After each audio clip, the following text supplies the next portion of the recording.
हम लिपिकरण विधि से देखिए समीकरण 1 और 2 समीकरण 1 क्या है, p प्लस बी बराबर 15 और p माइनस बी बराबर 9। ठीक है, 1 और ये 2। इस तरह से आप देखेंगे क्या है कि b वाला पद दोनों बराबर p भी बराबर, यहाँ जोड़ने या घटाने जैसे भी करेंगे चलेगा। हम जोड़ देते हैं, क्या कर रहे हैं, जोड़ रहे हैं। जोड़ने से क्या होगा, ये b और b कैंसिल हो जाएगा और ये 2p आ जाएगा। 15 और 9 आपका होगा 24, यानी कि p बराबर क्या आ गया 12। p का वैल्यू हो गया 12, क्या हो गया 12।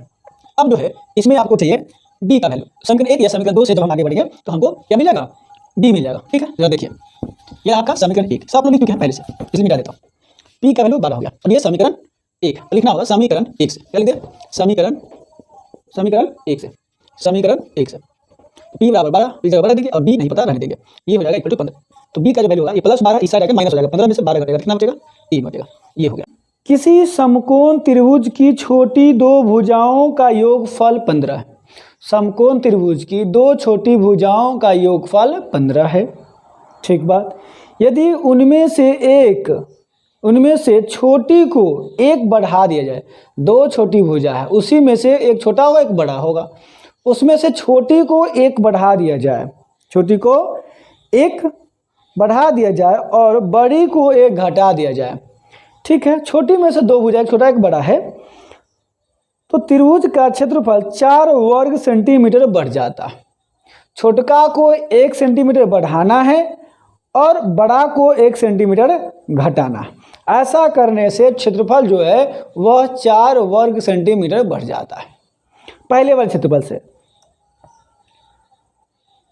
तो समकोण त्रिभुज के समकोण बनाने वाली भुजाओं को ज्ञात कीजिए, है ना। समकोण बनाने वाली भुजाओं को ज्ञात कीजिए। देखिए समकोण त्रिभुज से पहले आप ये जान लीजिए, सवाल से पहले मैं आपको समकोण त्रिभुज के संबंध में कुछ बता दूं। तो देखिए समकोण त्रिभुज क्या होता है। समकोण त्रिभुज, समकोण के मतलब होता है 90 डिग्री।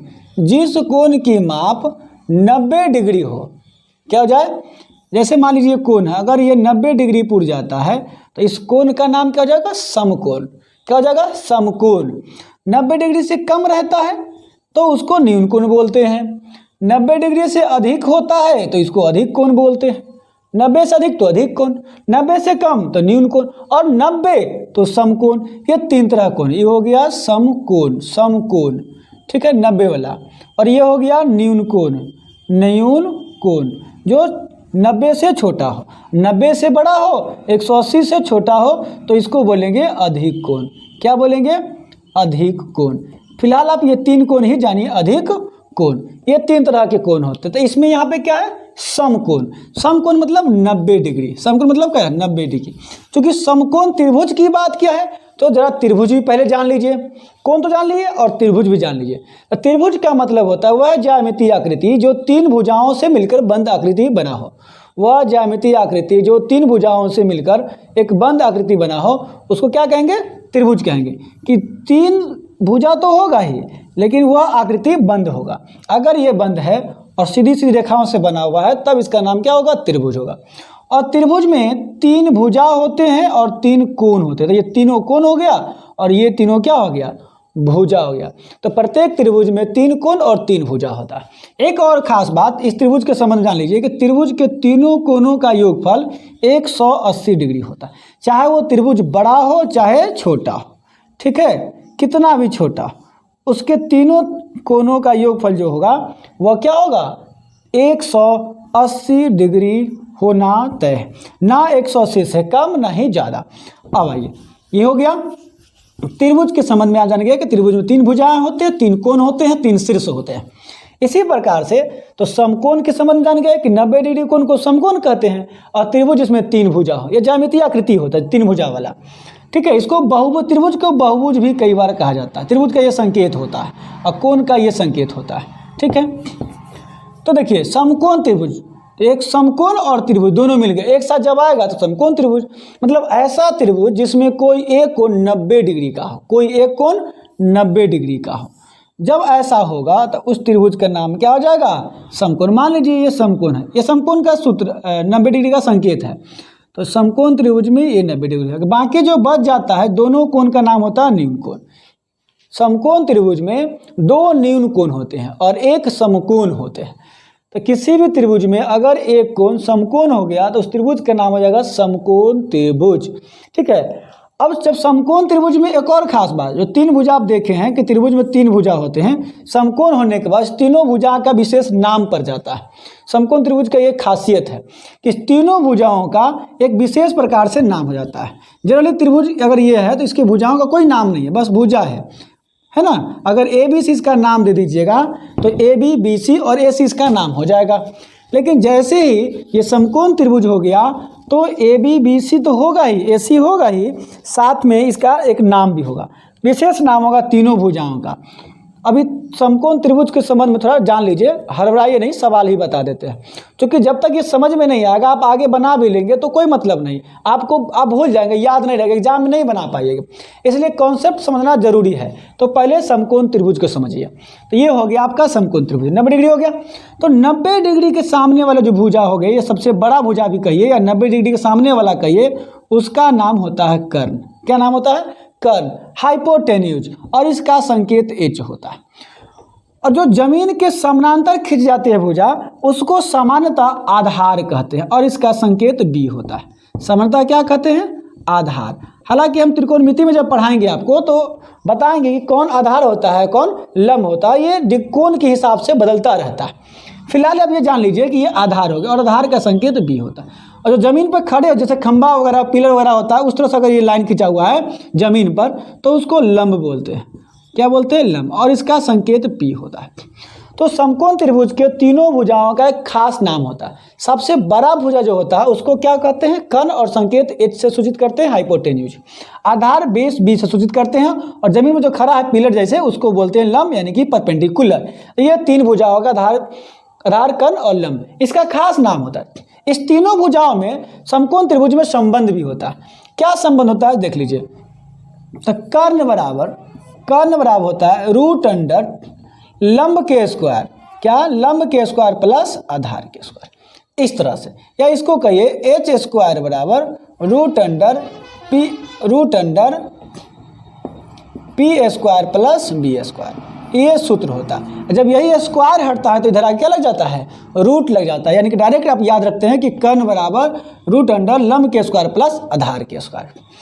इसमें से और भी कई फॉर्मूला आप बना सकते हैं। जैसे कि अगर मान लीजिए आपको लंब चाहिए तो क्या होगा? कर्ण के स्क्वायर माइनस आधार के स्क्वायर। अगर हमको आधार चाहिए तो भी कर्ण के स्क्वायर, तो बच गया कौन? लंब, तो ना माइनस लंब के स्क्वायर। इस तरह से ये तीनों सूत्र होते हैं और आपको तीनों याद रखना है। तो ये समकोण त्रिभुज के संबंध में कुछ बातें हुआ। ये तो रह गया भुजा के बीच संबंध। अब चूंकि इस सवाल में समकोण त्रिभुज के क्षेत्रफल की बात किया तो समकोण त्रिभुज के क्षेत्रफल भी जान लीजिए। समकोण त्रिभुज का क्षेत्रफल कैसे निकालते हैं? कई तरीके हैं, यहाँ पे हम लोग लंब और आधार के सहायता से निकालेंगे।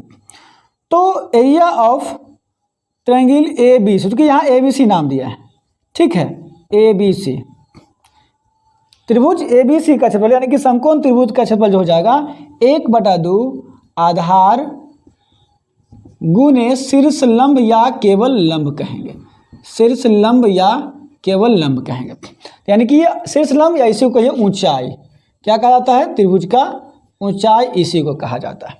तो ये जो हो जाएगा इस तरह से 1/2 आधार गुने ऊंचाई यानी कि P गुने B हो गया, आधार गुने लंब। ठीक है, अब आते हैं मुख्य रूप से सवाल पे। ये रहा आपका समकोण त्रिभुज के संबंध में और कुछ कोण के बारे में हमने आपको कॉन्सेप्ट दिया। तो ये जरूरी था इस सवाल के बैकग्राउंड में जाने के लिए, तभी आपको सवाल समझ में आएगा और अच्छे से बनाएंगे। जब बना लेंगे तो लंबे समय तक आपको याद रहेगा और एग्जाम में आपका हाथ रुकेगा नहीं, बिल्कुल चलता जाएगा इसी गति से, अगर इस तरह से सवाल के बैकग्राउंड की चीज़ें आपको पता होगा। बहुत लोग इस बैकग्राउंड चीज़ों को नहीं बताते हैं, हम आपको बताने का प्रयास करते हैं। हमसे जुड़े रहिएगा इसी तरह से, जो जरूरत होगा आवश्यक होगा ताकि एग्जामिनेशन में आप अच्छे से लिख पाएँ, मैं वो सारी चीज़ें आपको दूंगा। लेकिन बने रहिएगा। कोई दिक्कत है तो बोलिएगा। वॉइस मिल रहा है? दिख रहा है? नहीं दिखेगा तो वो भी बोल दीजिएगा।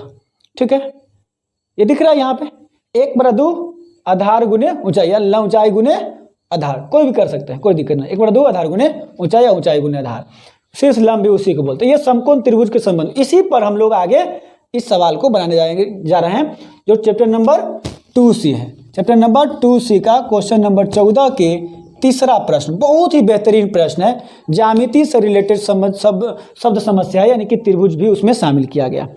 तो देख लीजिए,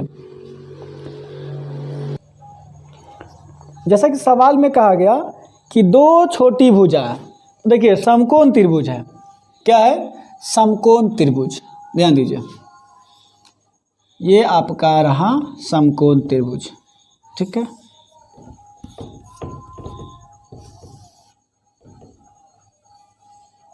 ये हुआ समकोण त्रिभुज। मान लीजिए ए है, ये बी शीर्ष है और ये सी।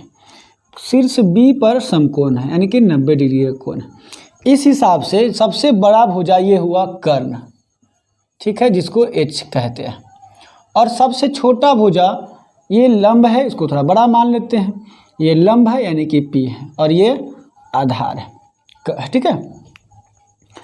इस हिसाब से आप देखेंगे, मान लेते हैं कि बी छोटा है पी से, बी छोटा है पी से, ठीक है। लंब, कर्ण और आधार में सबसे बड़ा होता है कर्ण, जो एच है। एक पी है और एक बी है। तो दो छोटी भुजा, देखिए सबसे बड़ी भुजा क्या हुआ? कर्ण। बाकी जो बच गया वो इस कर्ण से छोटा, इसलिए कहा है कि दो छोटी भुजाओं का योगफल कितना है? 15 है। सवाल में कहा गया उनमें से छोटी भुजा में एक, उनमें से क्या है प्रश्न में कि छोटी में एक बढ़ाया जाए और बड़ी में एक घटाया जाए तो क्षेत्रफल में 4 वर्ग सेंटीमीटर की वृद्धि हो जाता है। हम मान लेते हैं यहाँ पर, देखिएगा, माना कि समकोण, किसका? समकोण त्रिभुज का समकोण बनाने, समकोण त्रिभुज का समकोण बनाने वाली दो छोटी भुजाएं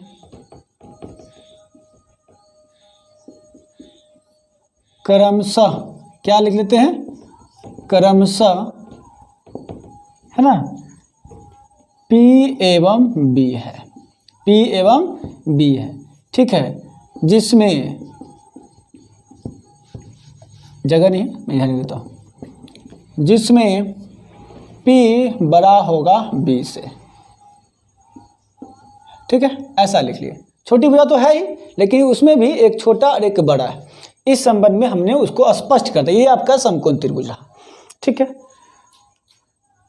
देखिए, अब प्रश्न में क्या कहा गया है? प्रश्न के पहले भाग में कहा कि समकोण बनाने वाली दोनों छोटी भुजाओं का योगफल 15 है। कोई दिक्कत नहीं आई, तो प्रश्न से लिख देते हैं। प्रश्न से छोटी दो भुजा कितना है? P और B है, तो P + B बराबर क्या है? 15। यहाँ तक कोई दिक्कत नहीं, ये तो बन गया अपने आप समीकरण 1, ठीक है। समीकरण 1 बन गया। दो छोटी भुजाओं का योगफल 15 है, हमने 15 कर दिया। प्रश्न के दूसरे भाग में पुनः प्रश्न से देखिए, पुनः प्रश्न से बड़ा अच्छा लिखा है प्रश्न में कि छोटी भुजाओं में एक बढ़ाना है, बड़ी में एक घटाना है। तो बड़ी भुजा P है और छोटी B है, तो बड़ी में एक घटाना है और छोटी में एक बढ़ा देना है। बड़ी में घटाना है, छोटी में एक बढ़ाना है। ऐसा करने से क्षेत्रफल 4 वर्ग सेंटीमीटर बढ़ जाता है।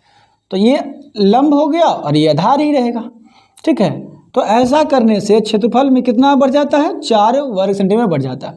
तो क्षेत्रफल जो हो जाएगा, या देखिए इस त्रिभुज के, ये त्रिभुज है, इसमें P में बड़ी में एक घटाना है तो P - 1 हो जाएगा, और छोटी में एक बढ़ाना है तो ये B + 1 हो जाएगा। इस तरह से क्षेत्रफल में 4 वर्ग सेंटीमीटर की वृद्धि हो जाता है पहले वाले से।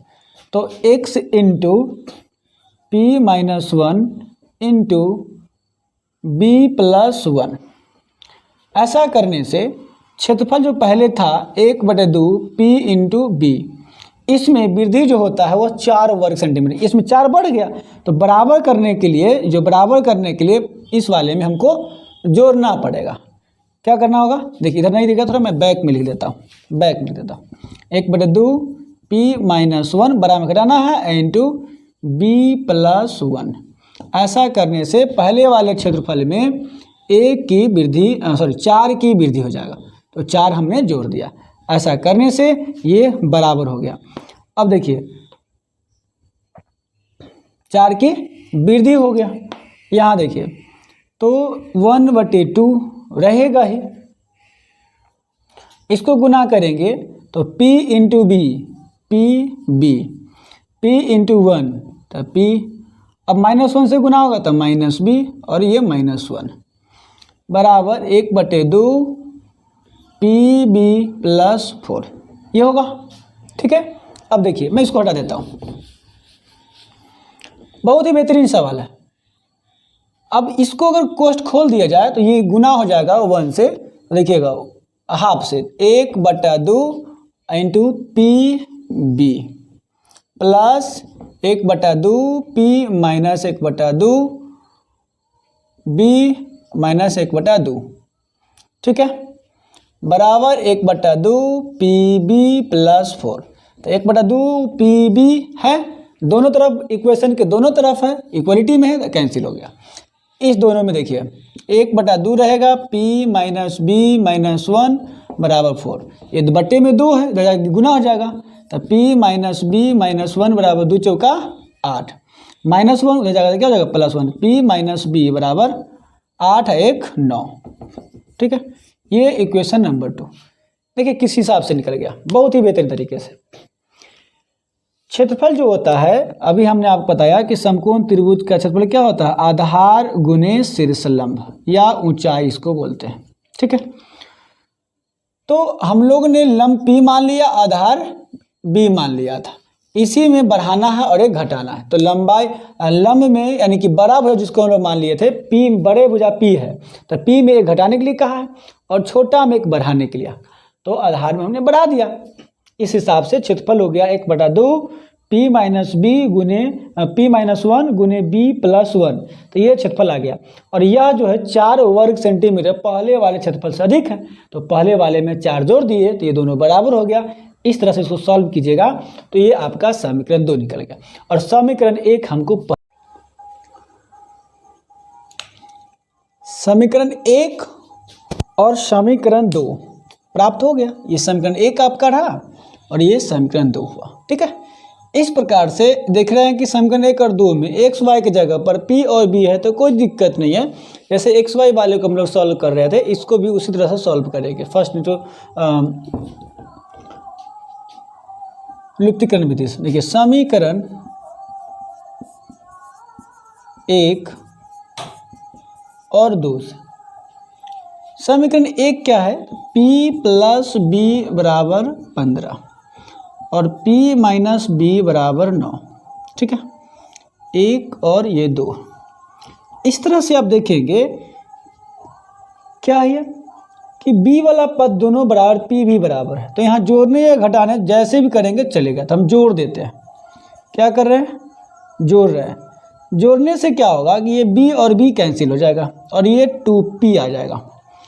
15 और 9 आपका होगा 24, यानी कि P बराबर क्या आ गया 12। P का वैल्यू हो गया 12, क्या हो गया 12। अब जो है इसमें आपको चाहिए B का वैल्यू। समीकरण 1 या समीकरण 2 से जब हम आगे बढ़ेंगे तो हमको क्या मिल जाएगा, B मिल जाएगा। ठीक है, जरा देखिए, ये रहा आपका समीकरण 1। सब आप लोग लिख चुके हैं पहले से, इसलिए मिटा देता हूँ। P का वैल्यू 12 हो गया और ये समीकरण 1, तो लिखना होगा समीकरण 1 से क्या लिख दे, समीकरण 1 से, समीकरण 1 से। तो P बराबर 12, P की जगह 12 रख देंगे और B नहीं पता रहने देंगे, ये हो जाएगा इक्वल टू 15। तो B का जो वैल्यू होगा ये +12 इस साइड आकर माइनस हो जाएगा, 15 में से 12 घटेगा तो कितना बचेगा, 3 बचेगा। ये हो गया। अतः समकोण बनाने वाली त्रिभुज ABC की समकोण बनाने वाली जो दो छोटी भुजा थी उनमें से एक हो गया 12 और दूसरा हो